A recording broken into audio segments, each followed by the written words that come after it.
নারীর ধোঁকা, নারীর সাথে সম্পৃক্ত যত গুনাহ হইতে পারে তার থেকে বেঁচে থাকো। আলাদাভাবে বলছি, আলাদাভাবে নারীর সাথে সম্পৃক্ত যত গুনাহ হইতে পারে, নারীর ছবি, নারীর নাচ, নারীর কল্পনা, নারীকে ছুঁয়ে দেখা, নারীকে স্পর্শ করা, নারীর সাথে কথা বলা, জিনা করা, ব্যভিচার করা, অবৈধ প্রেম, অবৈধ সম্পর্ক, হারাম রিলেশন ইত্যাদি সবকিছু আল্লাহ নবী সাল্লাল্লাহু আলাইহি সাল্লাম নিষেধ করেছেন। সমস্ত ইবাদতওয়ালা, আমলওয়ালা, ইমানদার, নেককার সকলের উপরে মুজাহিদের মর্যাদা বেশি। আল্লাহ তাআলাই মর্যাদা বাড়িয়েছেন। সমস্ত আমলের মোকাবেলায় জিহাদ শীর্ষে, তাহলে ফজিলতপূর্ণ। আল্লাহ তাআলাই বলছেন ফাদ্দালাল্লাহ, আল্লাহ তাআলাই মর্যাদাবান করেছেন। এমন একটি গুরুত্বপূর্ণ ইবাদত, এইটাকে জঙ্গি, সন্ত্রাসী, উগ্রবাদী, টেরোরিস্ট ইত্যাদি ইত্যাদি বহু কিছু বলে বারবার কিছু কাল্পনিক তাদেরই বানানো কিছু ব্যক্তিকে দিয়ে বিভিন্ন সময় বিভিন্নভাবে নাটক সাজাইছে, কোথাও বোমা মারছে, কোথাও এই করছে, সেই করছে। অর্থাৎ উদ্দেশ্য ছিল উম্মতের সাধারণ সর্বশ্রেণীর মুসলমান যেন এই শব্দটা শুনলেই ভয় পায়, এটা শুনলেই যেন আতঙ্কগ্রস্ত হয়, দাড়ি টুপি পাঞ্জাবি দেখলেই যেন ভীত হয়। এই ছিল ধারাবাহিক ষড়যন্ত্র। কিন্তু এই নিয়ম হইল আপনার পিছলা কাঠের মধ্যে বান্দর অনেকক্ষণ চেষ্টা করে অনেক উপরে যে দূর উঠছে, পরে আবার এক পিছলায় নিচে পড়ে যায়। তো এখন আবার বান্দর নিচে পড়ে গেছে, তো আবার প্রথম থেকে শুরু হবে আর কি। তা আবার উঠতে উঠতে নেমে যায়, বলছেন না 16 বছরে বান্দর যে দূর উঠছিল, তো 5ই আগস্টেই বান্দর নিচে নেমে গেছে একটা। এই জন্য এইটাই নিয়ম। জালেম, অন্যায়কারী, ষড়যন্ত্রকারী, ইসলামের বিরুদ্ধে সারা পৃথিবীতে যেখানেই যে অনেক দিন ষড়যন্ত্র করে হয়তো কিছু দূর আগায়, তো মহান আল্লাহ রাব্বুল আলামিনের এক ফয়সালায় তখন তার দীর্ঘদিনের মেহনত ভেস্তে যায়, নাস্তানাবুদ হয়ে যায়। এটাই সত্য। আল্লাহু গালিবুন আলা আমরিহি, আল্লাহ তাআলা বলেন আল্লাহ ফয়সালার ক্ষেত্রে, আল্লাহর সিদ্ধান্তের ক্ষেত্রে আল্লাহই বিজয়ী, আল্লাহই বিজয়ী। ওয়া মাকারু ওয়া মাকারাল্লাহ আল্লাহু খায়রুল মাকিরিন। জালেম, পাপী, বেঈমান ষড়যন্ত্র করে, আর আল্লাহ তাআলাও তার বিপরীতে কৌশল করেন, আর আল্লাহর কৌশলই হচ্ছে সর্বোত্তম। তাহলে এই জন্য আলহামদুলিল্লাহ, আল্লাহ যদি আনে তা আপনারা আশা করা যায় ইনশাআল্লাহ ইসলামের এই শ্রেষ্ঠতম গুরুত্বপূর্ণ ইবাদত জিহাদ ফি সাবিলিল্লাহ, আল্লাহর রাস্তায় সম্মুখ যুদ্ধ, এই বিষয়ে আশা করা যায় ইনশাআল্লাহ দিক নির্দেশনামূলক বয়ান শুনবেন। আল্লাহ তাআলা হযরতদেরকে তৌফিক দান করেন। আপনারাও আমার অনুরোধ, সকলেই মনোযোগ দিয়ে বিষয়টা বুঝতে চেষ্টা করেন, বোঝা উচিত, জানা উচিত। কোরআনুল কারীমের 650 চাইতে বেশি আয়াত জিহাদ ফি সাবিলিল্লাহ সম্পর্কে। এতগুলো আয়াত অবজ্ঞা করা, ভুলায় দেওয়া কশ্চিন কালেও সম্ভব না, উচিত না, উচিত না। এই জন্য এটা ইসলামের গুরুত্বপূর্ণ ইবাদত। আল্লাহ নবী সাল্লাল্লাহু আলাইহি ওয়াসাল্লাম বলছেন দারওয়াতু সানামিহি আল জিহাদ, ইসলামের সর্বোচ্চ চূড়া জিহাদ ফি সাবিলিল্লাহ। কোরআনুল কারীমে আল্লাহ তাআলা বলছেন আজআলতুম সিকায়াতাল হাজ্জ ওয়া ইমারাতাল মসজিদিল হারাম কামান আমানা বিল্লাহি ওয়াল ইয়াউমিল আখির ওয়া জাহাদা ফি সাবিলিল্লাহি বিআমওয়ালিহিম ওয়া আনফুসিহিম লা ইস্তাবুনা ইনদাল্লাহ। আল্লাহ তাআলা বলেন, তোমরা ভেবেছো হাজী সাহেব যারা আল্লাহর ঘরে হজ করতে যায় তাদেরকে পানি পান করানো, মেহমানদারি করানো, অথবা আল্লাহর ঘর কাবা নতুন করে বানানো, এইটা উত্তম ওই কাজের চাইতে যে ঈমান আল্লাহর প্রতি, আখিরাতের প্রতি এবং জান মালের জিহাদ, এর চাইতে ওইটা তোমরা যদি উত্তম মনে করে থাকো আল্লাহ বলেন তাহলে সেটা ভুল করবে, বরং লা ইস্তাগুনা ইনদাল্লাহ, কাবা ঘরের খেদমত এবং হাজী সাহেবদের পানি পান করানো তার চাইতেও কোটি গুণ বেশি উত্তম আল্লাহর রাস্তায় জিহাদ, জিহাদ ফি সাবিলিল্লাহ। এজন্য অসংখ্য আয়াত আছে কোরআনুল কারীমের মধ্যে, আল্লাহ তাআলা যেটা দিবালোকের মতো স্পষ্ট করে বুঝায় দিয়েছেন। কোরআন শরীফে আল্লাহ তাআলা 8টি জিনিস মানুষের জীবনের গুরুত্বপূর্ণ বলছেন। এই 8টি জিনিস তোমাদের পিতামাতা, তোমাদের স্ত্রী সন্তান, তোমাদের ভাই বেরাদর, তোমাদের আত্মীয় স্বজন, তোমাদের মাল সম্পদ, তোমাদের আয় উপার্জন, বাজার ব্যবসা, তোমাদের ঘর বাড়ি দালান কোঠা, এই তোমাদের এই সব কিছু চাইতে আল্লাহ পরিষ্কার বলছে, যদি 3 জিনিস তোমাদের কাছে প্রিয় না হয়, কুল ইন কানা আবাউকুম, এইখান থেকে ধারাবাহিক বলে গেছেন আল্লাহ, যদি তোমাদের এই ঘর পরিবার, বাবা মা ভাই বোন স্ত্রী সন্তান, আয় উপার্জন, টাকা পয়সা, আসবাবপত্র, এই সমস্ত কিছু চাইতে 3 জিনিস যদি তোমাদের কাছে সবচেয়ে প্রিয় না হয়, সেই 3 জিনিস কি?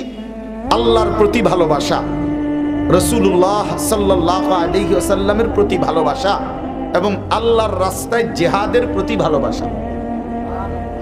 হ্যাঁ, আহাব্বা ইলাল্লাহ ওয়া রাসূলিহি ওয়া জিহাদিন ফি সাবিলি ফাতারাব্বাসু, আল্লাহ তাআলা বলেন তাহলে নিশ্চিত আল্লাহর আযাব আসার জন্য অপেক্ষা করো, হাত্তা ইয়াতি আল্লাহু বিআমরি, আল্লাহর আযাব আসবে, আল্লাহর আযাব আসবে।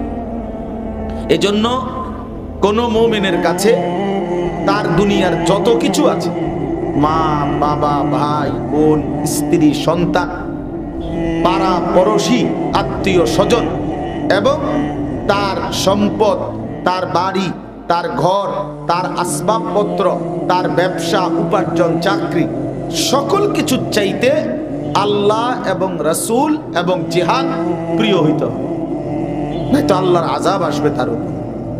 এজন্য এরকম সরাসর পরিষ্কার আয়াত, মোবাইলটার দিকে হাতে ধরা, মোবাইলটার দিকে তাকায়া থাকলে জিন্দিগি মোবাইলের উপরেই যাবে, আর কিছু শোনা হইল না, আর কি বোঝা হইল না, ওই মোবাইলের পণ্ডিতিতেই জীবন শেষ।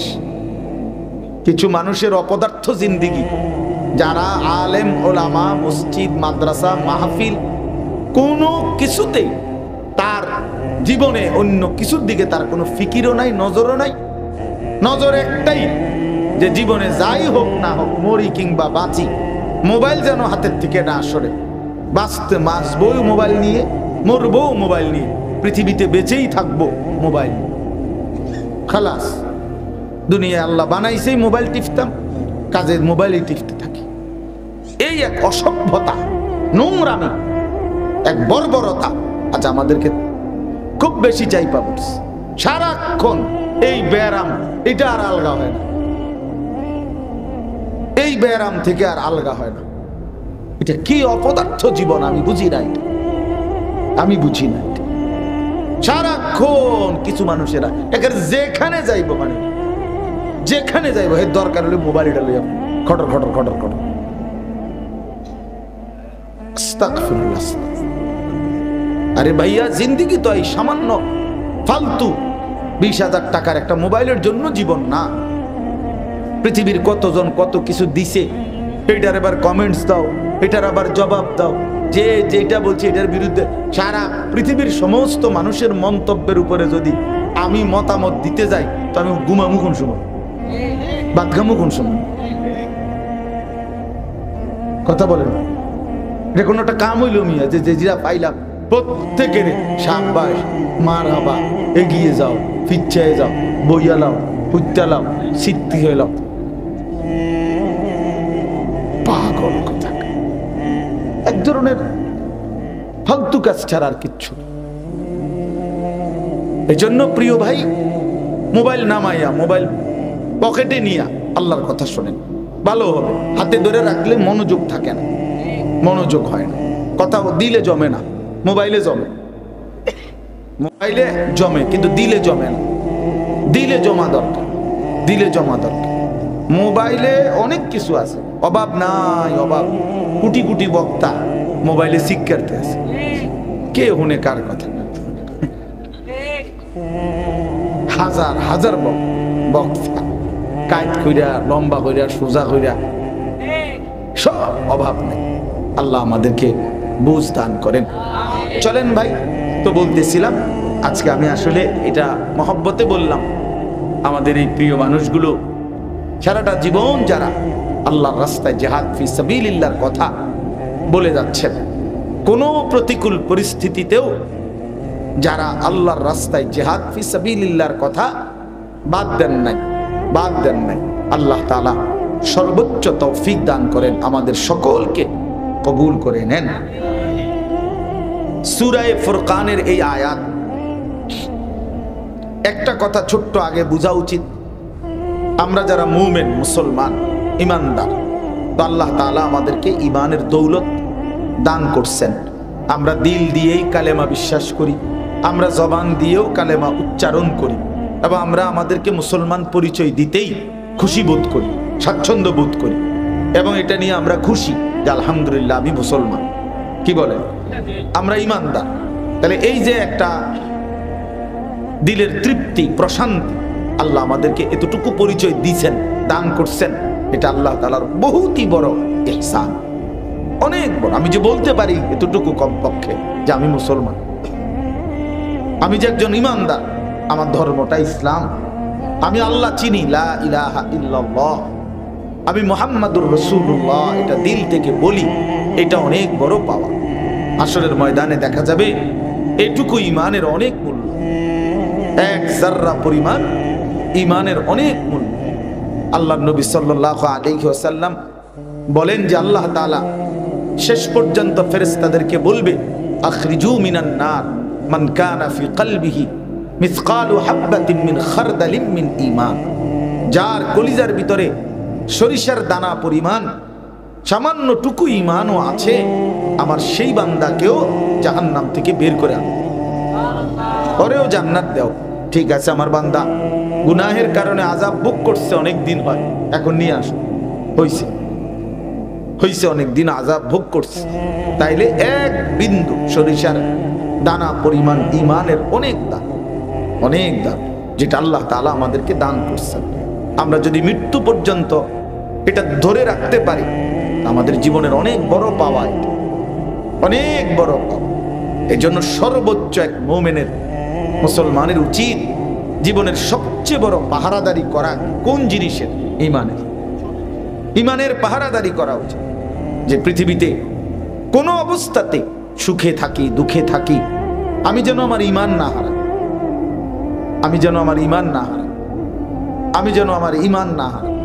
আমার ঈমানের মধ্যে যেন কোনো কুফর, শিরিক না আসে। এটা একজন মানুষের সবচেয়ে বড় চাওয়া, সবচেয়ে বড় পাহারাদারি, খুব গুরুত্ব দেওয়া উচিত। এজন্য কি বললে, কি করলে, কি আচরণ করলে কুফরি হয়, এটা জানা থাকা উচিত এবং জেনে নেওয়া উচিত। কি বললে, কি করলে শিরিক হয়, এটা জানা উচিত। আমরা অনেক সময় খামখেয়ালি মনে করি, জানার পরও বোধ করি না, বুঝে নিতেও চাই না আমরা, অথচ বুঝে নেওয়া উচিত যেন আমার ঈমানের মধ্যে কুফর এবং শিরিক মিশ্রিত না হয়। তো এখন এই যে আল্লাহ তাআলা আমাদেরকে ঈমান দিয়েছেন, মুসলমানের পরিচয় দিয়েছেন, তো একজন ঈমানদারের কাছে, একজন মুসলমানের কাছে আল্লাহ তাআলার চাওয়া হলো তাকওয়া। কোরআনুল কারীমে বহুবার আল্লাহ তাআলা এই কথাইটা বলছে, ইয়া আইয়ুহাল্লাযীনা আমানুত্তাকুল্লাহ, হে ঈমানদারগণ তোমরা তাকওয়া অবলম্বন করো, ইত্তাকুল্লাহ। যে তাকওয়া এতটা গুরুত্বপূর্ণ যে আল্লাহ তাআলা আমাদের নবী সাল্লাল্লাহু আলাইহি সাল্লাম উনাকেও আলাদা বলছেন, আপনি তাকওয়া অবলম্বন করুন। পৃথিবীর সমস্ত মানুষকে আল্লাহ তাআলা আলাদা বলছেন, তোমরা তাকওয়া অবলম্বন করো।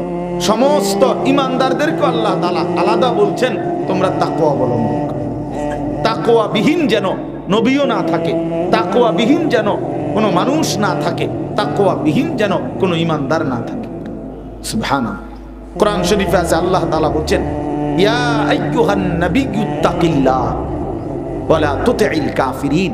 এই যে সরাসরি আল্লাহর আদেশ, ইয়া আইয়ুহান নবী, হে নবী আমার, ইত্তাকিল্লাহ, আপনাকে বলছি নবী, তাকওয়া অবলম্বন করে। এই নবীজিকে আলাদা বলছে। কোরআনুল কারীমের মধ্যে আছে, আল্লাহ তাআলা বলেন, ইয়া আইয়ুহান নাসুত্তাকু রাব্বাকুম, হে মানুষ, তোমাদের সকলকে বলছি, ইত্তাকু রাব্বাকুম, তোমরা তাকওয়া অবলম্বন করো। এরপরে আল্লাহ তাআলা বলছেন, ইয়া আইয়ুহাল্লাযীনা আমানুত্তাকুল্লাহ, হে ঈমানদারগণ, তোমরা তাকওয়া অবলম্বন করো। তাহলে তাকওয়া এতটা গুরুত্বপূর্ণ যে এই হুকুম আল্লাহ নবীকেও করেছেন, সমস্ত মানুষকেও করেছেন, আমাদের ঈমানদারদেরকেও করেছেন। এখন তাকওয়া কি? তাকওয়ার প্রথম অর্থ হইল, মূল অর্থ হইল সমস্ত গুনাহ বর্জন করা। এইটাই মেন তাকওয়া। তাকওয়ার প্রথম অর্থ তারকুল মুনকারাত, গুনাহ ছেড়ে দেওয়া, গুনাহ, আল্লাহর নাফরমানি ছেড়ে দেওয়া, আল্লাহর অবাধ্যতা ছেড়ে দেওয়া, আল্লাহ এবং তার রাসূলের বিরুদ্ধাচরণ, আল্লাহ এবং তার রাসূলের হুকুমের বিরোধিতা, এর উল্টো করা, এটা ছেড়ে দেওয়া। এটাই হলো তাকওয়া। এটা আল্লাহ তাআলা চায়। আল্লাহ তাআলা এটা বান্দার কাছে চায়, বান্দা ঈমানদার তাকওয়া অবলম্বন করো। যদি তাকওয়া অবলম্বন করতে পারো, তার মানে যদি গুনাহ ছাড়তে পারো, গুনাহ ত্যাগ করতে পারো, তা আমি আল্লাহ ওয়াদা দিলাম, ওমান ইয়াত্তাকিল্লাহা ইয়াজআল লাহু মাখরাজা, আমি আল্লাহ তোমার জন্য পথ খুলে দেব, রাস্তা খুলে দেব। তোমার জন্য আল্লাহ নিজে রাস্তা খুলে দিবে, সব রাস্তা। ওয়ারযুকহু মিন হাইসু লা ইয়াহতাসিব, কল্পনাতীত জায়গা থেকে আল্লাহ তাআলা রিজিকের ইন্তজাম করবে, রিজিকের ব্যবস্থা করে দিবেন। তো ভাইয়া, তাকওয়া আমাদের কাছে আল্লাহ তাআলার চাওয়া, গুনাহ বর্জন, গুনাহ বর্জন। আর যে গুনাহ বর্জন করে, অটোমেটিকলি তাকওয়ার দ্বিতীয় অর্থ তার মধ্যে এসেই যায়, সেটা হলো ফি'লুল খায়রাত, সমস্ত নেক আমল করা, আল্লাহর হুকুম পালন করা। যে গুনাহ থেকে বাঁচে, আলহামদুলিল্লাহ, এটা অটোমেটিকলি তার মধ্যে আল্লাহর হুকুম পালনের তৌফিক হয়েই যায়, হয়েই যায় সেটা। এজন্য নবী সাল্লাল্লাহু আলাইহি সাল্লাম গুরুত্ব দিয়েছেন, ইত্তাকিল মাহারিম তাকুন আবাদান নাস, সমস্ত হারাম গুনাহ থেকে বেঁচে থাকো, সমস্ত নিষিদ্ধ বস্তু থেকে বেঁচে থাকো, তাহলে তুমিই হবে সর্বশ্রেষ্ঠ ইবাদত গুজার। তুমি আল্লাহওয়ালা, তুমি আল্লাহওয়ালা। নবী সাল্লাল্লাহু আলাইহি সাল্লাম বলছেন, যে হাদিসটা আমি পড়ছি শুরুতে, ইন্নাদ দুনিয়া হুলওয়াতুন খাদিরা, উম্মত শোনো, আল্লাহ তাআলা দুনিয়া বানাইছেন বড় মিষ্টি করে, বড় সবুজ সুন্দর করে, বড় চমৎকার করে আল্লাহ দুনিয়া সাজিয়েছেন। কোনো মানুষের পক্ষে এটা সম্ভব না, এমন সুন্দর আসমান জমিন, চন্দ্র সূর্য, আলো বাতাস, রোদ বৃষ্টি, গাছ ফল ফুল, এই সব কিছু, পুরুষ নারী, হাসি কান্না, আল্লাহ তাআলাই সৃষ্টি করেছেন। ওয়া ইন্নাল্লাহা মুস্তাখলিফুকুম ফিহা, আর আল্লাহ এই জমিনের মধ্যে তোমাদেরকে অবস্থান করার, থাকবার সুযোগ দিয়েছেন। ফায়ানজুরা কাইফা তা'মালুন, অতঃপর আল্লাহ তাআলা লক্ষ্য করতেছেন তোমরা কেমন আমল করতেছো। থাকতে তো দিয়েছেন আল্লাহ, আর তিনি লক্ষ্য রাখছেন তোমরা কি কি আমল করছো। অতএব ফাত্তাকুদ দুনিয়া ওয়াত্তাকুন নিসা, অতএব দুনিয়ার ধোঁকা থেকে, গুনাহের জিন্দেগি থেকে বেঁচে থাকো। ওয়াত্তাকুন নিসা, এবং বিশেষভাবে নারীর ধোঁকা, নারীর সাথে সম্পৃক্ত যত গুনাহ হইতে পারে তার থেকে বেঁচে থাকো। আলাদাভাবে বলছি, আলাদাভাবে নারীর সাথে সম্পৃক্ত যত গুনাহ হইতে পারে, নারীর ছবি, নারীর নাচ, নারীর কল্পনা, নারীকে ছুঁয়ে দেখা, নারীকে স্পর্শ করা, নারীর সাথে কথা বলা, জিনা করা, ব্যভিচার করা, অবৈধ প্রেম, অবৈধ সম্পর্ক, হারাম রিলেশন ইত্যাদি সবকিছু আল্লাহ নবী সাল্লাল্লাহু আলাইহি সাল্লাম নিষেধ করেছেন, নিষেধ করেছেন। লজ্জাস্থানের জিনা, এটাও জিনা। ভিন নারীর সাথে কথা বলা, তার দিকে তাকিয়ে দেখা, তাকে ছুঁয়ে দেখা, তার সাথে চলা, তাকে কেন্দ্র করে এগিয়ে যাওয়া, তার কথা দিলে কল্পনা করা, এটাও জিনা, ব্যভিচার, এটাও ব্যভিচার। এজন্য অবৈধ বিবাহ বহির্ভূত কোনো প্রেম নাই, এই নওজোয়ান ভাইরা মনে রাখে, মানে এত ভদ্রলোক, অনেক শিক্ষিত পণ্ডিত, হ্যাঁ, নিজে নিজে বলে ভালোবাসা স্বর্গীয়, গড গিফটেড, আল্লাহ প্রদত্ত বলে, তার বাপের মাথা। হ্যাঁ, হারাম, হারাম রিলেশন, সেটা প্রেম না, মহব্বত না, ভালোবাসা না। কোন ছেলে মেয়ের বিবাহ বহির্ভূত যত সম্পর্কই হোক, বলে না আমি যাকে পছন্দ করি ও সবসময় বোরকা গায়ে দিয়ে থাকে, বোরকা গায়ে দিয়ে বাটপার, এক নাম্বার বাটপার। এটা ওই বোরকা পইরা থাকে, তোমার সাথে প্রেম করে, মানে বাকি মানুষের দেখতে দেয় না, এ তো অসভ্য নাম্বার, অসভ্য। এটা আবার কি ধরনের প্রেম? তোমার সাথে কথা বললে এটা গুনাহ হয় না, অন্য মানুষের সাথে বললে গুনাহ হয়, এটা কি ধরনের বাটফারি কথা? হারাম তো সবার জন্যই হারাম, সবার জন্য হারাম না। তাইলে এই জন্য বিবাহ বহির্ভূত কোন সম্পর্ক প্রেম হইতে পারে না, মহব্বত নয়, এটা ভালোবাসা নয়। সিনেমার নর্তকীরা বলে, অথবা রাস্তার বখাটে, অথবা হারাম, এই অসভ্যরা বলে। কিন্তু আল্লাহ কোরআনে বলছেন, রাসূল সাল্লাল্লাহু আলাইহি সাল্লাম বলছেন, নারী পুরুষের বিবাহ বহির্ভূত যেই কোন সম্পর্ককে প্রেম নয়, জেনা বলে, জেনা জেনা জেনা জেনা, ব্যভিচার ব্যভিচার ব্যভিচার, এটা ব্যভিচার। ওই লম্পট, ওই লম্পট, ওই ব্যভিচারী, ওই বখাটে, ওই দুশ্চরিত্র, ওই হাইওয়ান, হাইওয়ান। যদি বলেন না আমাদের শুধু সামান্য একটু কথা বলি, আমরা মাঝে মাঝে একটু হাত ধরে বিকালে একটু হাঁটি আমরা পার্কে, এতটুকুর বেশি আর কিছু নাই, বিশ্বাস করেন হুজুর, আপনি শুদ্ধ মারেন, হ্যাঁ শুদ্ধ মারেন, একটু হাতের আঙ্গুল ধরা, এটাও তো জিনা। কথা বলেন না? হ্যাঁ, রাসূল সাল্লাল্লাহু আলাইহি সাল্লাম বলছে জিনাল ইয়াদ, হাতের জিনা। সামান্য কথা বলা, এটাও জিনা। জিনাল মানতিক, কথার জিনা। জিনাল লিসান, জবানের জিনা। রাসূলুল্লাহ সাল্লাল্লাহু আলাইহি সাল্লাম প্রত্যেকটাকে জিনা বলছে, এটা নবী সাল্লাল্লাহু আলাইহি সাল্লাম বলছে। কাজে রাগ করার কিছু নেই। অন্য কেউ যদি বলে এটা সংকীর্ণ, তার তো বেটা তুই কি বলছো বেটা, কে শুনে তোর কথা? বেটা কথা তো হবে তাই যে আল্লাহ রাসূল বলেছেন, কথা তো হবে তাই যে আল্লাহ বলেছেন, ওইটাই সঠিক। তোমার পৃথিবীর কোন ভদ্রলোক কি বলে এইটা বলা শুনবার টাইম কোথায়? আল্লাহর কথার মোকাবেলায়, রাসূলুল্লাহ সাল্লাল্লাহু আলাইহি সাল্লামের শব্দের মোকাবেলায়, কথার মোকাবেলায় পৃথিবীর কারো কথা এর মোকাবেলায় মূল্যায়নযোগ্য হইতে পারে না। যাই হোক, তাইলে বুঝাইতে চাইলাম, আমরা হারাম থেকে বাঁচা, গুনাহ থেকে বাঁচা, এটা আমাদের জীবনের মৌলিক ডিউটি। এই মৌলিক ডিউটিটার মধ্যে কোরআনুল কারীমের মধ্যে আল্লাহ তাআলা বারবার বলছে, বান্দা ওয়াদারু যাহিরাল ইসমি ওয়া বাতিনা, আমার বান্দা প্রকাশ্য গুনাহ থেকে বাঁচো, গোপন গুনাহ থেকেও বাঁচো, গোপন গুনাহ থেকেও বাঁচো। সমস্ত ইবাদতওয়ালা, আমলওয়ালা, ইমানদার, নেককার সকলের উপরে মুজাহিদের মর্যাদা বেশি। আল্লাহ তাআলাই মর্যাদা বাড়িয়েছেন। সমস্ত আমলের মোকাবেলায় জিহাদ শীর্ষে, এর ফজিলতপূর্ণ। আল্লাহ তাআলাই বলছেন ফাদদালাল্লাহ, আল্লাহ তাআলাই মর্যাদাবান করেছেন। এমন একটি গুরুত্বপূর্ণ ইবাদত, এইটাকে জঙ্গি, সন্ত্রাসী, উগ্রবাদী, টেরোরিস্ট ইত্যাদি ইত্যাদি বহু কিছু বলে বারবার কিছু কাল্পনিক তাদেরই বানানো কিছু ব্যক্তিকে দিয়ে বিভিন্ন সময় বিভিন্নভাবে নাটক সাজাইছে, কোথাও বোমা মারছে, কোথাও এই করছে সেই করছে। অর্থাৎ উদ্দেশ্য ছিল উম্মতের সাধারণ সর্বশ্রেণীর মুসলমান যেন এই শব্দটা শুনলেই ভয় পায়, এটা শুনলেই যেন আতঙ্কগ্রস্ত হয়, দাড়ি টুপি পাঞ্জাবি দেখলেই যেন ভীত হয়। এই ছিল ধারাবাহিক ষড়যন্ত্র। কিন্তু এই নিয়ম হইল আপনার পিছলা কাঠের মধ্যে বান্দর অনেকক্ষণ চেষ্টা করে অনেক উপরে যে দূর উঠছে, পরে আবার এক ফিসলায় নিচে পড়ে যায়।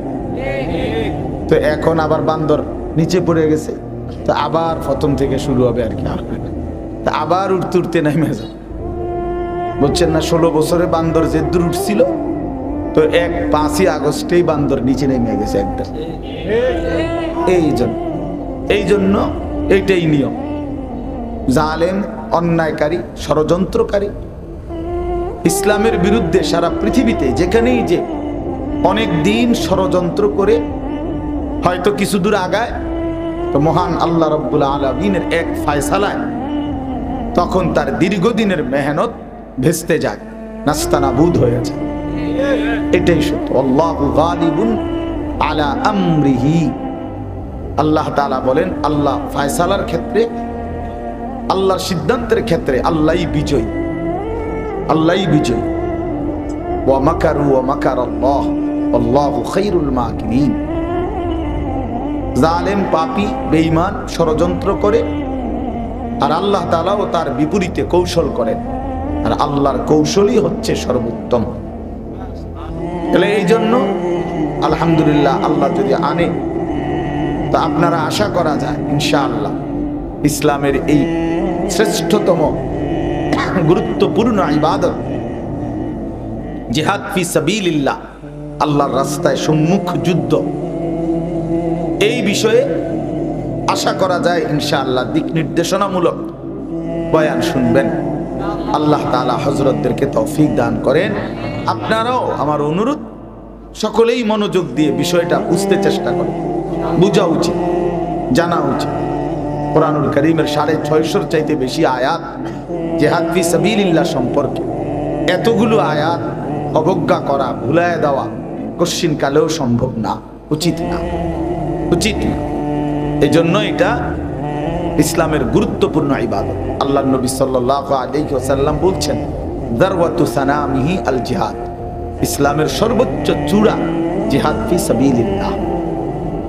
কোরআনুল কারীমে আল্লাহ তাআলা বলছেন, আজআলতুম সিকায়াতাল হাজ্জ ওয়া ইমারাতাল মসজিদিল হারাম কামান আমানা বিল্লাহি ওয়াল ইয়াউমিল আখির ওয়া জাহাদা ফি সাবিলিল্লাহি বিআমওয়ালিহিম ওয়া আনফুসিহিম লা ইয়াস্তাবুনা ইনদাল্লাহ। আল্লাহ তাআলা বলেন, তোমরা ভেবেছো হাজী সাহেব যারা আল্লাহর ঘরে হজ করতে যায় তাদেরকে পানি পান করানো, মেহমানদারি করানো, অথবা আল্লাহর ঘর কাবা নতুন করে বানানো, এইটা উত্তম ওই কাজের চাইতে যে ঈমান আল্লাহর প্রতি, আখিরাতের প্রতি এবং জান মালের জিহাদ, এর চাইতে ওইটা তোমরা যদি উত্তম মনে করে থাকো, আল্লাহ বলেন তাহলে সেটা ভুল করবে। বরং লা ইয়াস্তাবুনা ইনদাল্লাহ, কাবা ঘরের খেদমত এবং হাজী সাহেবদের পানি পান করানো তার চাইতেও কোটি গুণ বেশি উত্তম আল্লাহর রাস্তায় জিহাদ, জিহাদ ফি সাবিলিল্লাহ। এই জন্য অসংখ্য আয়াত আছে কোরআনুল কারীমের মধ্যে, আল্লাহ তাআলা যেটা দিবালোকের মতো স্পষ্ট করে বুঝায় দিছে। কোরআন শরীফে আল্লাহ তাআলা 8টি জিনিস মানুষের জীবনের গুরুত্বপূর্ণ বলছেন। এই 8টি জিনিস তোমাদের পিতা মাতা, তোমাদের স্ত্রী সন্তান, তোমাদের ভাই বেরাদর, তোমাদের আত্মীয় স্বজন, তোমাদের মাল সম্পদ, তোমাদের আয় উপার্জন, বাজার ব্যবসা, তোমাদের ঘর বাড়ি দালান কোঠা, এই তোমাদের এই সব কিছুর চাইতে আল্লাহ পরিষ্কার বলছে, যদি 3 জিনিস তোমাদের কাছে প্রিয় না হয়, কুল ইন কানা আবাউকুম, এইখান থেকে ধারাবাহিক বলে গেছেন আল্লাহ, যদি তোমাদের এই ঘর পরিবার, বাবা মা ভাই বোন স্ত্রী সন্তান, আয় উপার্জন, টাকা পয়সা, আসবাবপত্র, এই সমস্ত কিছুর চাইতে 3 জিনিস যদি তোমাদের কাছে সবচেয়ে প্রিয় না হয়, সেই 3 জিনিস কি? আল্লাহর প্রতি ভালোবাসা, রাসূলুল্লাহ সাল্লাল্লাহু আলাইহি ওয়াসাল্লামের প্রতি ভালোবাসা এবং আল্লাহর রাস্তায় জিহাদের প্রতি ভালোবাসা। আহাব্বা ইলাল্লাহ ওয়া রাসূলিহি ওয়া জিহাদিন ফি সাবিলি ফাতারাব্বাসু। আল্লাহ তাআলা বলেন তাহলে নিশ্চিত আল্লাহর আযাব আসার জন্য অপেক্ষা করো, হাত্তা ইয়াতি আল্লাহু বিআমরি, আল্লাহর আযাব আসবে, আল্লাহর আযাব আসবে। এজন্য কোন মুমিনের কাছে তার দুনিয়ার যত কিছু আছে, মা বাবা ভাই বোন স্ত্রী সন্তান পাড়া পড়শি আত্মীয় স্বজন এবং তার সম্পদ, তার বাড়ি, তার ঘর, তার আসবাবপত্র, তার ব্যবসা উপার্জন চাকরি, সকল কিছু চাইতে আল্লাহ এবং রাসূল এবং জিহাদ প্রিয় হইতে হবে, নয়তো আল্লাহর আযাব আসবে তার উপর। এজন্য এরকম সরাসর পরিষ্কার আয়াত। মোবাইলটার দিকে হাতে ধরা, মোবাইলটার দিকে তাকায়া থাকলে জিন্দিগি মোবাইলের উপরেই যাবে, আর কিছু শোনা হইলো না, আর কি বোঝা হইলো না। ওই মোবাইলের পণ্ডিতিতেই জীবন শেষ। কিছু মানুষের অপদার্থ জিন্দিগি, যারা আলেম ওলামা মসজিদ মাদ্রাসা মাহফিল কোনো কিছুতেই তার জীবনে অন্য কিছুর দিকে তার কোনো ফিকিরও নাই, নজরও নাই। নজর একটাই যে জীবনে যাই হোক না হোক, মরি কিংবা বাঁচি, মোবাইল যেন হাতের থেকে না সরে। বাঁচবো মোবাইল নিয়ে, মরবো মোবাইল নিয়ে, পৃথিবীতে বেঁচেই থাকবো মোবাইল। খালাস, দুনিয়া আল্লাহ বানাইছেই মোবাইল টিপতাম, কাজের মোবাইলে টিপতে থাকি। এই এক অসভ্যতা, নোংরামি, এক বর্বরতা আজ আমাদেরকে খুব বেশি চাই পাবো। সারাক্ষণ এই ব্যায়াম, এটা আর আলগা হয় না, এই ব্যায়াম থেকে আর আলগা হয় না। এটা কি অপদার্থ জীবন, আমি বুঝি না, আমি বুঝি না। সারাক্ষণ কিছু মানুষেরা যেখানে যাইবো, মানে যেখানে যাইবো, এর দরকার হলে মোবাইলটা লইয়া খটর খটর খটর খটর।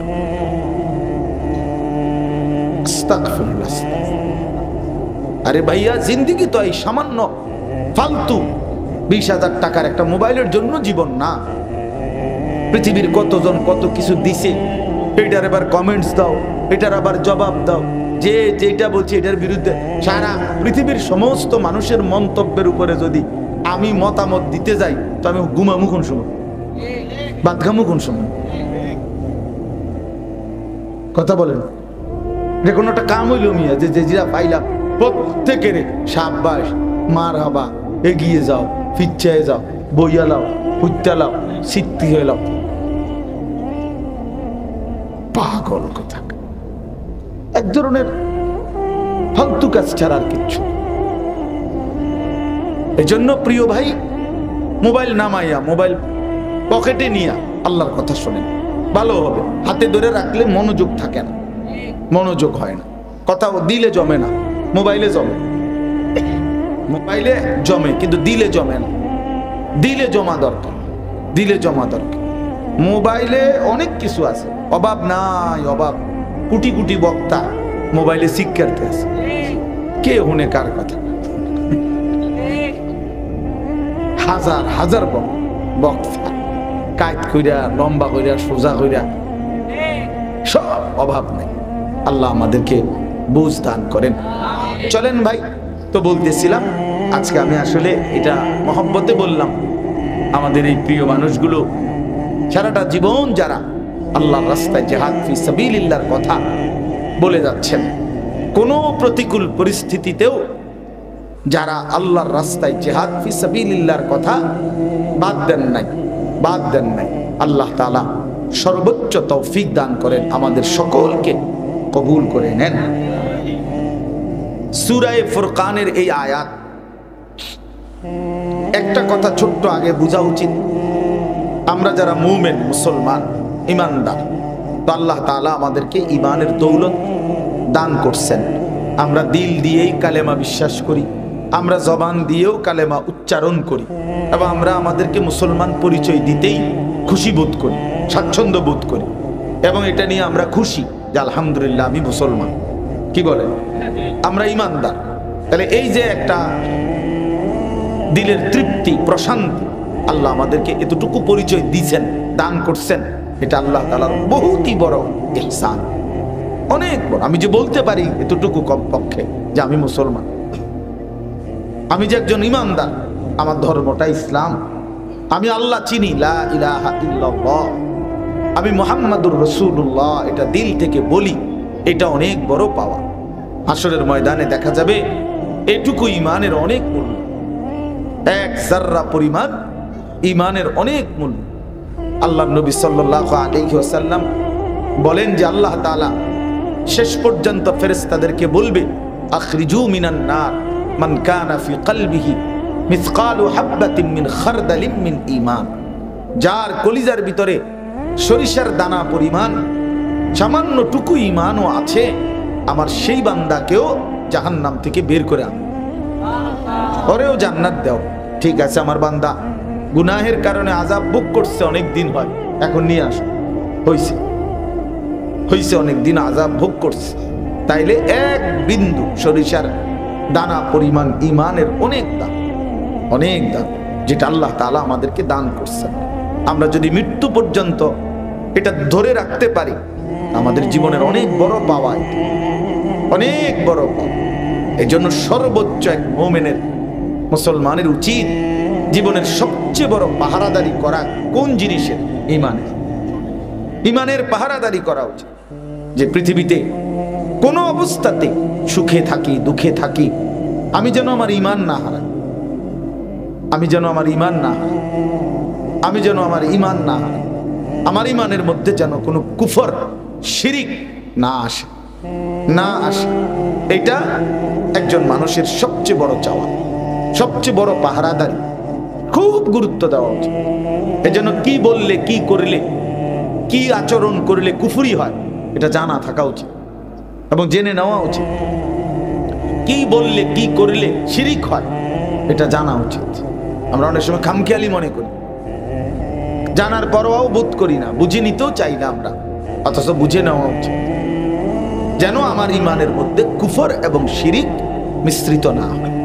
তো এখন এই যে আল্লাহ তাআলা আমাদেরকে ঈমান দিয়েছেন, মুসলমানের পরিচয় দিয়েছেন, তো একজন ঈমানদারের কাছে, একজন মুসলমানের কাছে আল্লাহ তাআলার চাওয়া হলো তাকওয়া। তাকওয়া কোরআনুল কারীমে বহুবার আল্লাহ তাআলা এই কথাইটা বলছেন, ইয়া আইয়ুহাল্লাযীনা আমানুত্তাকুল্লাহ, হে ঈমানদারগণ তোমরা তাকওয়া অবলম্বন করো, তাকওয়া অবলম্বন করো। ইত্তাকুল্লাহ, ইত্তাকুল্লাহ, ইত্তাকুল্লাহ। যে তাকওয়া এতটা গুরুত্বপূর্ণ যে আল্লাহ তাআলা আমাদের নবী সাল্লাল্লাহু আলাইহি সাল্লাম উনাকেও আলাদা বলছেন, আপনি তাকওয়া অবলম্বন করেন। পৃথিবীর সমস্ত মানুষকে আল্লাহ তাআলা আলাদা বলছেন, তোমরা তাকওয়া অবলম্বন করো। সমস্ত ঈমানদারদেরকে আল্লাহ তাআলা আলাদা বলছেন, তোমরা তাকওয়া অবলম্বন করো। তাকওয়া বিহীন যেন নবীও না থাকে, তাকওয়া বিহীন যেন কোনো মানুষ না থাকে, তাকওয়া বিহীন যেন কোনো ঈমানদার না থাকে। সুবহানাল্লাহ। কোরআন শরীফে আছে আল্লাহ তাআলা বলেন, ইয়া আইয়ুহান নাবিয়্যুত্তাকিল্লাহ ওয়া লা তুতি'ল কাফিরিন। এই যে সরাসরি আল্লাহর আদেশ, ইয়া আইয়ুহান নবী, হে নবী আমার, ইত্তাকিল্লাহ, আপনাকে বলছি নবী, তাকওয়া অবলম্বন করো। এই নবীজিকে আলাদা বলছে। কোরআনুল কারীমের মধ্যে আছে আল্লাহ তাআলা বলেন, ইয়া আইয়ুহান নাসুত্তাকু রাব্বাকুম, হে মানুষ তোমাদের সকলকে বলছি, ইত্তাকু রাব্বাকুম, তোমরা তাকওয়া অবলম্বন করো। এরপরে আল্লাহ তাআলা বলেন, ইয়া আইয়ুহাল্লাযীনা আমানুত্তাকুল্লাহ, হে ঈমানদারগণ তোমরা তাকওয়া অবলম্বন। তাহলে তাকওয়া এতটা গুরুত্বপূর্ণ যে এই হুকুম আল্লাহ নবীকেও করেছেন, সমস্ত মানুষকেও করেছেন, আমাদের ঈমানদারদেরকেও করেছেন। এখন তাকওয়া কি? তাকওয়ার প্রথম অর্থ হইল, মূল অর্থ হইল সমস্ত গুনাহ বর্জন করা। এইটাই মেন তাকওয়া। তাকওয়ার প্রথম অর্থ তারকুল মুনকারাত, গুনাহ ছেড়ে দেওয়া, গুনাহ, আল্লাহর নাফরমানি ছেড়ে দেওয়া, আল্লাহর অবাধ্যতা ছেড়ে দেওয়া, আল্লাহ এবং তার রাসূলের বিরুদ্ধাচরণ, আল্লাহ এবং তার রাসূলের হুকুমের বিরোধিতা, এর উল্টো করা, এটা ছেড়ে দেওয়া। এটাই হলো তাকওয়া। এটা আল্লাহ তাআলা চায়, আল্লাহ তাআলা এটা বান্দার কাছে চায়। বান্দা ঈমানদার তাকওয়া অবলম্বন করো। যদি তাকওয়া অবলম্বন করতে পারো, তার মানে যদি গুনাহ ছাড়তে পারো, গুনাহ ত্যাগ করতে পারো, আমি আল্লাহ ওয়াদা দিলাম, ওমান ইয়াত্তাকিল্লাহা ইয়াজআল লাহু মাখরাজা, আমি আল্লাহ তোমার জন্য পথ খুলে দেব, রাস্তা খুলে দেব। তোমার জন্য আল্লাহ নিজে রাস্তা খুলে দিবে, সব রাস্তা। ওয়ারযুকহু মিন হাইসু লা ইয়াহতাসিব, কল্পনাতীত জায়গা থেকে আল্লাহ তাআলা রিজিকের ইন্তজাম করেন, রিজিকের ব্যবস্থা করে দিবেন। তো ভাইয়া, তাকওয়া আমাদের কাছে আল্লাহ তাআলার চাওয়া, গুনাহবর্জন, গুনাহবর্জন। আর যে গুনাহবর্জন করে অটোমেটিকলি তাকওয়ার দ্বিতীয় অর্থ তার মধ্যে এসেই যায়, সেটা হলো ফি'লুল খায়রাত, সমস্ত নেক আমল করা, আল্লাহর হুকুম পালন করা। যে গুনাহ থেকে বাঁচে, আলহামদুলিল্লাহ, এটা অটোমেটিকলি তার মধ্যে আল্লাহর হুকুম পালনের তৌফিক হয়েই যায়, হয়েই যায় সেটা। এজন্য নবী সাল্লাল্লাহু আলাইহি সাল্লাম গুরুত্ব দিয়েছেন, ইত্তাকিল মাহারিম তাকুন আ'বাদান নাস।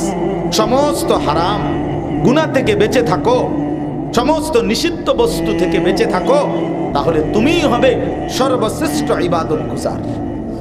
তুমি আল্লাহওয়ালা, তুমি আল্লাহওয়ালা। নবী সাল্লাল্লাহু আলাইহি সাল্লাম বলছেন, যে হাদিসটা আমি পড়ছি শুরুতে, ইন্নাদ দুনিয়া হুলওয়াতুন খাদিরা। উম্মত শোনো, আল্লাহ তাআলা দুনিয়া বানাইছেন বড় মিষ্টি করে, বড় সবুজ সুন্দর করে, বড় চমৎকার করে আল্লাহ দুনিয়া সাজিয়েছেন। কোন মানুষের পক্ষে এটা সম্ভব না, এমন সুন্দর আসমান জমিন, চন্দ্র সূর্য, আলো বাতাস, রোদ বৃষ্টি, গাছ ফল ফুল, এই সব কিছু, পুরুষ নারী, হাসি কান্না, আল্লাহ তাআলাই সৃষ্টি করেছেন। ওয়া ইন্নাল্লাহা মুস্তাখলিফুকুম ফিহা, আর আল্লাহ এই জমিনের মধ্যে তোমাদেরকে অবস্থান করার, থাকবার সুযোগ দিয়েছেন। ফায়ানজুরা কাইফা তা'মালুন, অতঃপর আল্লাহ তাআলা লক্ষ্য করতেছেন তোমরা কেমন আমল করতেছো। থাকতে তো দিয়েছেন আল্লাহই, আর তিনি লক্ষ্য রাখছেন তোমরা কি কি আমল করছো। অতএব ফাত্তাকুদ দুনিয়া ওয়াত্তাকুন নিসা, অতএব দুনিয়ার ধোঁকা থেকে, গুনাহের জিন্দেগি থেকে বেঁচে থাকো। ওয়াত্তাকুন নিসা, এবং বিশেষভাবে নারীর ধোঁকা, নারীর সাথে সম্পৃক্ত যত গুনাহ হইতে পারে তার থেকে বেঁচে থাকো।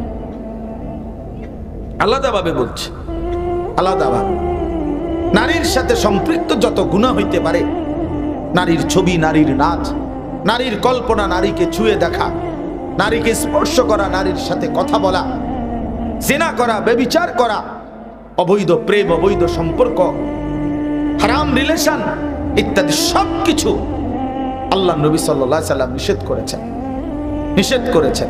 লজ্জাস্থানের জিনা, এটাও জিনা। ভিন নারীর সাথে কথা বলা, তার দিকে তাকিয়ে দেখা, তাকে ছুঁয়ে দেখা, তার সাথে চলা, তাকে কেন্দ্র করে এগিয়ে যাওয়া, তার কথা দিলে কল্পনা করা, এটাও জিনা, ব্যভিচার, এটাও ব্যভিচার। এজন্য অবৈধ বিবাহ বহির্ভূত কোনো প্রেম নাই। এই নওজোয়ান ভাইরা মনে রাখি, অনেক তো ভদ্রলোক, অনেক শিক্ষিত পণ্ডিত, হ্যাঁ, নিজে নিজে বলে ভালোবাসা স্বর্গীয়, গড গিফটেড, আল্লাহ প্রদত্ত বলে, তার বাপের মাথা। হ্যাঁ, হারাম, হারাম রিলেশন, সেটা প্রেম না, মহব্বত না, ভালোবাসা না। কোন ছেলে মেয়ের বিবাহ বহির্ভূত যত সম্পর্কই হোক, বলে না আমি যাকে পছন্দ করি ও সবসময় বোরকা গায়ে দিয়ে থাকে, বোরকা গায়ে দিয়ে বাটপার, এক নাম্বার, এক নাম্বার বাটপার। এটা ওই বোরকা পইরা থাকে, তোমার সাথে প্রেম করে, মানে বাকি মানুষের দেখতে দেয় না, এ তো অসভ্য নাম্বার, অসভ্য। এটা এটা আবার কি ধরনের প্রেম? তোমার সাথে কথা বললে এটা গুনাহ হয় না, অন্য মানুষের সাথে বললে গুনাহ হয়, এটা কি ধরনের বাটফারি কথা? হারাম তো সবার জন্যই হারাম, সবার জন্য হারাম না। তাইলে এই জন্য বিবাহ বহির্ভূত কোনো সম্পর্ক প্রেম হইতে পারে না, মহব্বত নয়, এটা এটা ভালোবাসা নয়। সিনেমার নর্তকীরা বলে, অথবা রাস্তার বখাটে, অথবা হারাম, এই অসভ্যরা বলে। কিন্তু আল্লাহ কোরআনে বলছেন, রাসূল সাল্লাল্লাহু আলাইহি সাল্লাম বলছেন, নারী পুরুষের বিবাহ বহির্ভূত যেই কোনো সম্পর্ককে প্রেম নয়, জেনা বলে, জেনা, জেনা, জেনা, জেনা, ব্যভিচার, ব্যভিচার, ব্যভিচার, ব্যভিচার। ওই লম্পট, ওই লম্পট, ওই ব্যভিচারী, ওই বখাটে, ওই দুশ্চরিত্র, ওই হাইওয়ান, হাইওয়ান। যদি বলেন না আমাদের শুধু সামান্য একটু কথা বলি, আমরা মাঝে মাঝে একটু হাত ধরে বিকালে একটু হাঁটি আমরা পার্কে, এতটুকুর বেশি আর কিছু নাই, বিশ্বাস করেন হুজুর আপনি শুদ্ধ মারেন, হ্যাঁ শুদ্ধ মারেন, একটু হাতের আঙ্গুল ধরা এটাও তো জিনা, কথা বলেন না? হ্যাঁ, রাসূল সাল্লাল্লাহু আলাইহি ওয়াসাল্লাম বলছে জিনাল ইয়াদ, হাতের জিনা, সামান্য কথা বলা এটাও জিনা, জিনাল মানতিক কথার জিনা, জিনাল লিসান জবানের জিনা। রাসূলুল্লাহ সাল্লাল্লাহু আলাইহি ওয়াসাল্লাম প্রত্যেকটাকে জিনা বলছে, এটা নবী সাল্লাল্লাহু আলাইহি ওয়াসাল্লাম বলছে, কাজে রাগ করার কিছু নেই। অন্য কেউ যদি বলে এটা সংকীর্ণতা, আর তো বেটা তুই কি বলছো বেটা, কে শুনে তোর কথা? কথা তো হবে তাই যে আল্লাহ রসুল বলেছেন, কথা তো হবে তাই যে আল্লাহ বলেছেন, ওইটাই সঠিক। তোমার পৃথিবীর কোন ভদ্রলোক কি বলে এইটা বলা শুনবার টাইম কোথায়? আল্লাহর কথার মোকাবেলায়, রাসূলুল্লাহ সাল্লাল্লাহু আলাইহি সাল্লামের শব্দের মোকাবেলায়, কথার মোকাবেলায় পৃথিবীর কারো কথা এর মোকাবেলায় মূল্যায়নযোগ্য হইতে পারে না। যাই হোক, তাইলে বুঝাইতে চাইলাম আমরা হারাম থেকে বাঁচা, গুনাহ থেকে বাঁচা, এটা আমাদের জীবনের মৌলিক ডিউটি। এই মৌলিক ডিউটিটার মধ্যে কোরআনুল কারীমের মধ্যে আল্লাহ তাআলা বারবার বলছে, বান্দা ওয়াদারু যাহিরাল ইসমি ওয়া বাতিনা, আমার বান্দা প্রকাশ্য গুনাহ থেকে বাঁচো, গোপন গুনাহ থেকেও বাঁচো, গোপন গুনাহ থেকেও বাঁচো।